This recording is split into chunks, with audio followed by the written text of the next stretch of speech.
je compte sur la vérité. Je compte sur la vérité de Dieu. Et je compte sur Dieu. Et je compte maintenant sur le pouvoir que Dieu m'a donné. Je suis venu au Cameroun dire la vérité. Ce n'est pas que je déteste les prêtres. Ce n'est pas que je déteste certains hommes de Dieu. Mais je veux qu'ils soient sur la vérité. Si vous prenez un train, vous mettez sur les rails. Vous prenez 1000, 2000 personnes, vous mettez dedans. Le train est sur les rails. À un niveau, on dévie les rails. On dévie les rails, on met vers le ravin. Quand le train va passer, il va conduire tout le peuple dans le ravin. Et c'est pour ça que tout le peuple du Cameroun, regardez Yaoundé des dimanches matin, regardez les cathédrales dans la ville de Yaoundé, regardez les cathédrales dans les villages, regardez les cathédrales partout. Qu'est-ce qui a changé dans les vies des personnes? En dehors de faire la récitation, le je vous salue Marie, c'est monté, c'est descendu. Marie, est-ce que c'est Marie qu'on est venu louer? C'est la distraction. C'est la distraction. Et je parle comme ça, je mets tout prêtre à défi.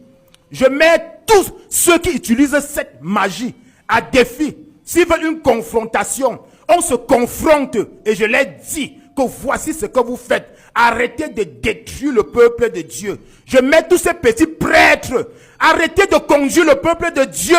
Allez faire la récitation. Pendant que vous posez les actes, vous les apprenez seulement à faire les récitations. Est-ce que les villages ont sorti dans les pauvretés?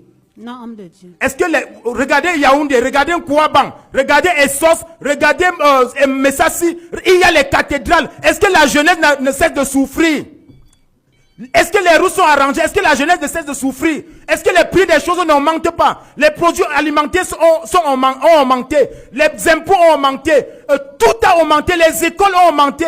Est-ce que ça change quoi? C'est la distraction. Je compte sur Dieu. Le Seigneur m'a établi comme son prophète pour détruire toutes les pratiques mystiques dans les vies des personnes qu'on a englouties en leur disant la vérité et leur dire comment ils vont faire afin de venir se consulter. Et je leur donne le plan de Dieu dans leur vie et je leur dis que voici comment vous allez maintenant pratiquer. Et ils pratiquent et ils réussissent. Je ne suis pas un comédien ni un charlatan. Il faudrait que vous m'écoutez très bien.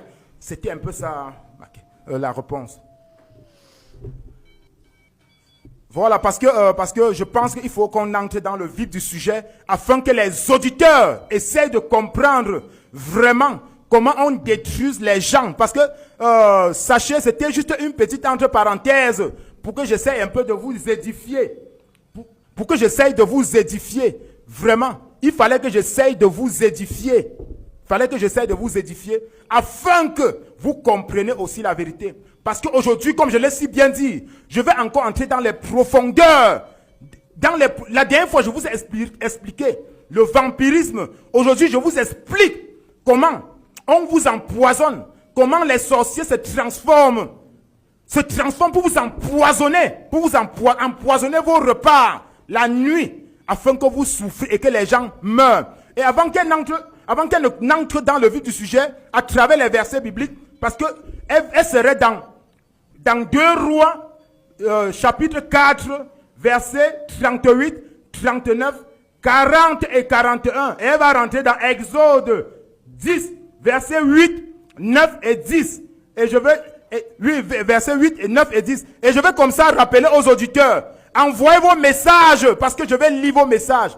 Envoyez vos SMS au 698, 27, 55, 89 ou au 650 46 83 29 ou au 680 19 06 26 ou au 698 27 55 89 ou au 650 46 83 650 46 83 29 ou au 680 19 06 26.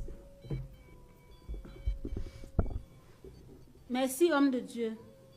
Nous sommes comme ça dans 2 Rois, chapitre 4 du verset 3, 39, 40 et 41. Vous allez aller verset par verset. Merci. Verset 3.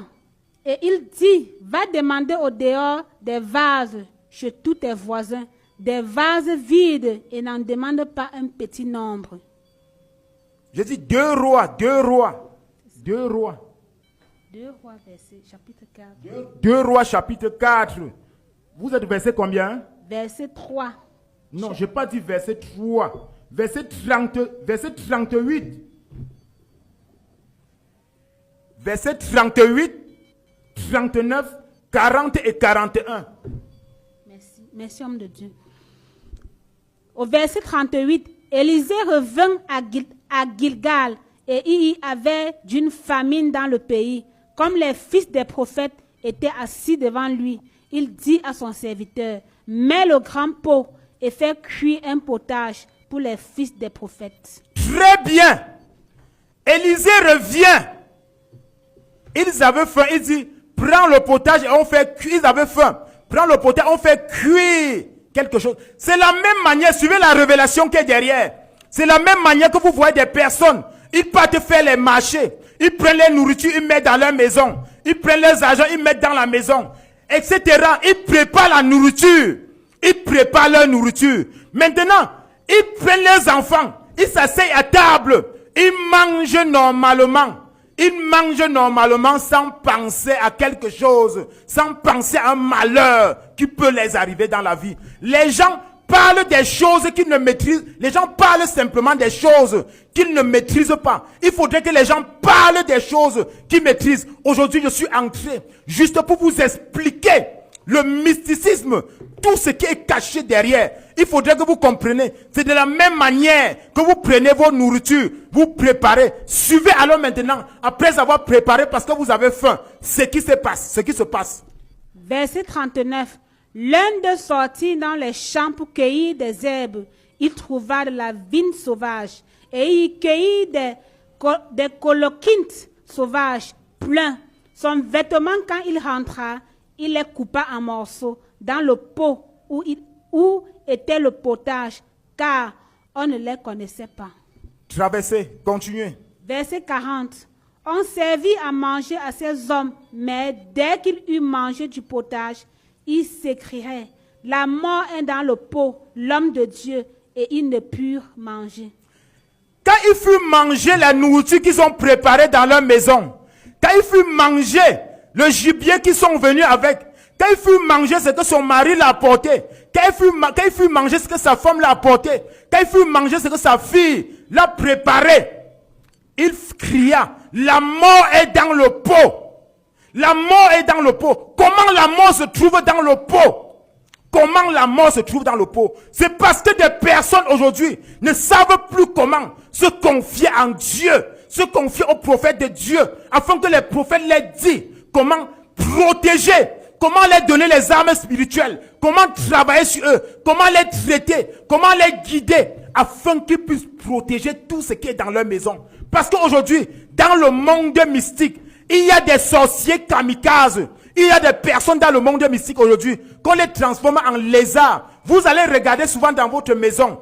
Il y a des lézards souvent au mur comme si c'était blanc. Ces lézards, ils ne sont pas dangereux. Mais les sorciers kamikazes dans le monde mystique, on les transforme toujours soit en ces lézards ou soit au cafard. Ou si on les transforme pas en ces lézards, on va les transformer aux petits fourmis noirs. Si dans votre maison, vous avez déjà il y a certains fourmis, quand l'huile tombe, quand il y a l'huile quelque part, il vient entrer dedans. Il y a certaines nourritures, quand vous préparez, quand vous revenez, vous trouvez qu'un cafard est tombé dedans. Il y a d'autres maintenant, d'autres sorciers, qu'on les transforme en journée, en mouche. Si tu as déjà bu ton vin un jour, la mouche s'est envolée.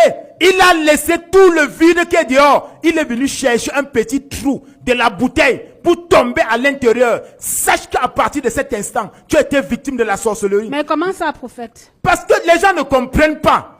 Comment tu peux être en train de boire? Tu as une bouteille et la bouteille n'a qu'un petit trou. La mouche laisse tout l'air, tout ce qui est derrière. Alors que ce qui est là, c'est l'alcool. Les mouches n'aiment pas normalement trop l'alcool. La mouche aime seulement, mais les mouches n'aiment pas l'alcool. Quand il revient entrer à l'intérieur, 98%, 19% de mouches qui entrent à l'intérieur ne sont pas les mouches normales. Ce sont les sorciers kamikazes. On l'envoie, il vient entrer dans ta boisson, il s'explose dans sa boisson, il explose le poison qu'on lui a donné de venir te transmettre dans ta boisson. Et quand ça se passe comme ça ne sort pas de loin. C'est une personne parmi les personnes que vous étiez ensemble qui vient de pratiquer la sorcellerie dans votre vie.